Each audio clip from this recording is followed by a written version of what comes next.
नमस्कार दोस्तों, Shashi commerce academy में आपका स्वागत और अभिनंदन है। आज आप सबके लिए लेकर आए हैं पार्टनर्स जो आपका डेट्स था साझेदारी संलेख। साझेदारी में आपको साझेदारी का मीनिंग बताया गया, आशय बताया गया, उसकी विशेषताएं बताई गई, उसके प्रकार बताए गए।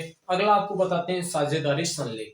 साझेदारी संलेख क्या होता है? साझेदारी संलेख एक लिखित और मौखिक दस्तावेज होता है।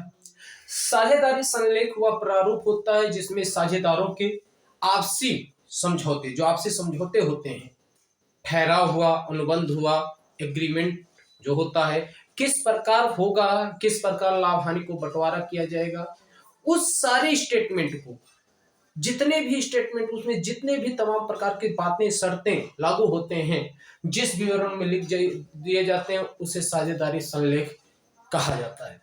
साझेदारी संलेख में दो शब्दों का ज्यादा, एक ठहराव, एक अनुबंध।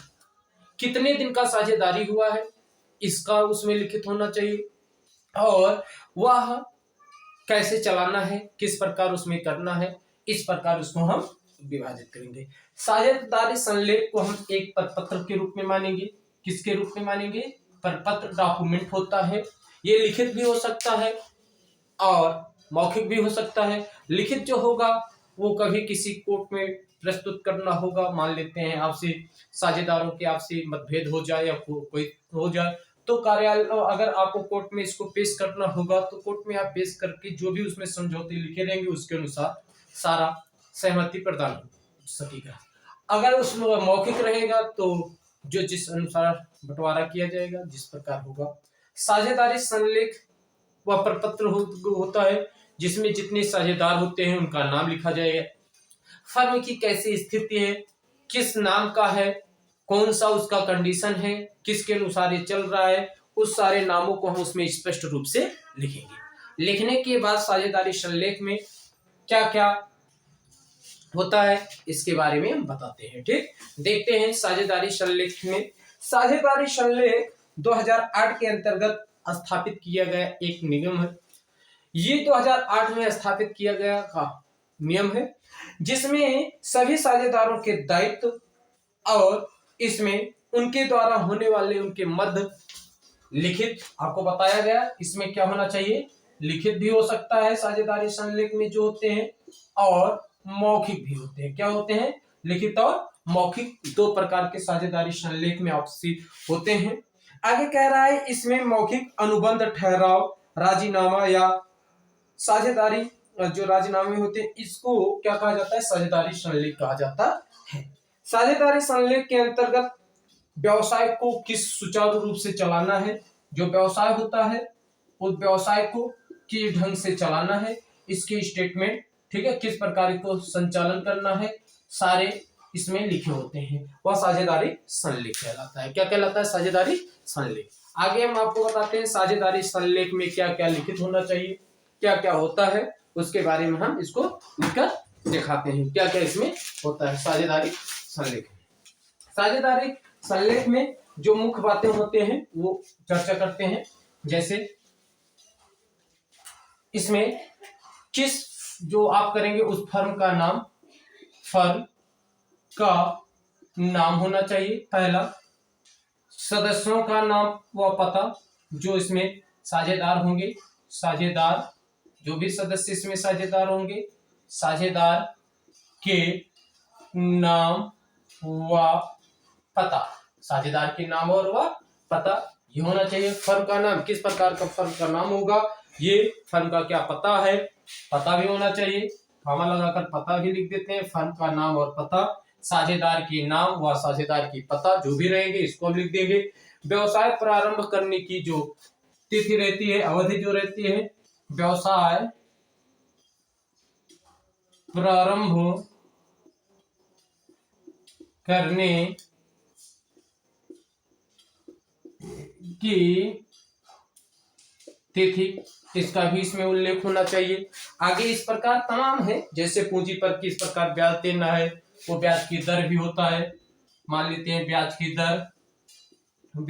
की दर आगे मान लेते हैं साझेदार किस प्रकार, साझेदार लाभ हानि का बंटवारा, लाभ हानि का बंटवारा, ठीक, बंटवारा किस प्रकार करेंगे ये लिखा रहेगा, तमाम प्रकार के लिखे रहेंगे। कुछ हम आपको और बता देते हैं कि साझेदारी फर्म का हिसाब किताब किस प्रकार लिखेंगे, आगे कुछ और बता देते हैं इसमें, ठीक है। देखते हैं बुक में कुछ है लिखा गया है, व्यवसाय के द्वारा निजी उपयोग के लिए किए जाने वाला आहरण ड्राइंग होगा, उसको भी हम उसमें से निकाल कर क्या कर सकते हैं, उसको लिखा रहेगा। ख्याति के मूल्यांकन की विधियां, जो गुडविल रहेगी, चाहे वो फर्म का हो, चाहे नया साझेदार एडमिट कर रहा है उसका कोई गुडविल हो, चाहे रिटायर हो रहा है उसका कोई गुडविल हो, तमाम प्रकार के जो गुडविल बंटवारा किए जाते हैं उसमें लिखित होना चाहिए।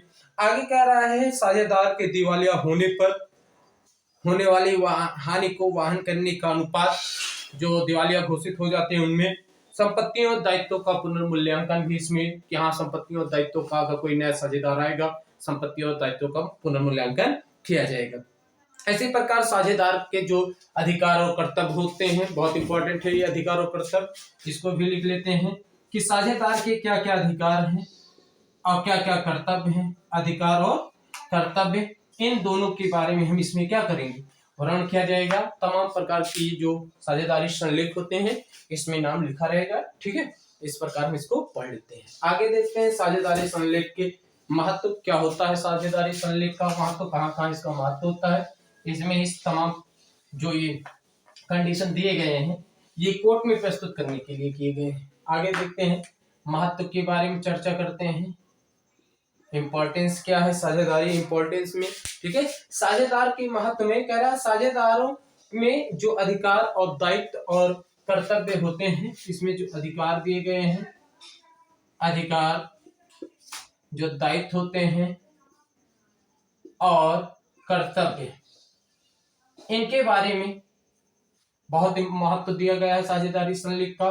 किस किस साझेदार का क्या क्या अधिकार है, किन किस साझेदार का क्या क्या कर्तव्य है, क्या दायित्व है, किस प्रकार का, पहला इसके अंतर्गत हम इसको अध्ययन कर सकते हैं कि क्या क्या इंपॉर्टेंट है। दूसरा, साझेदारी संलेख में सभी शर्तें पहले से लिख दी जाती है। दूसरी बात सबसे महत्वपूर्ण कि ये जो समझौते होते हैं आपस में, इस समझौतों को सबसे पहले साझेदारी में क्या कर दिया जाता है, लिख दिया जाता है, इसलिए इसको लिखित कहा जाता है, ठीक। ये हुआ साझेदारी संलेख, जिसमें साझेदारी संलेख क्या है, साझेदारी संलेख के क्या क्या नियम होते हैं, क्या क्या उसमें लिखे जाते हैं, साझेदारी के अधिकार क्या क्या है, पहला और सॉरी साझेदार के क्या महत्व है, उसमें अधिकार दायित्व कर्तव्य समझौते लिखित आदि बारे में चर्चा किया गया है, ठीक है। ये होता है साझेदारी संलेख। अब आगे हम आपको साझेदारी में और आगे अगले वीडियो में शेयर करने की कोशिश करेंगे। आप हमारे चैनल को सब्सक्राइब, लाइक और शेयर करना न भूलें। शशि कॉमर्स एकेडमी आपके कॉमर्स के लिए लेकर आ रहा है, ठीक है।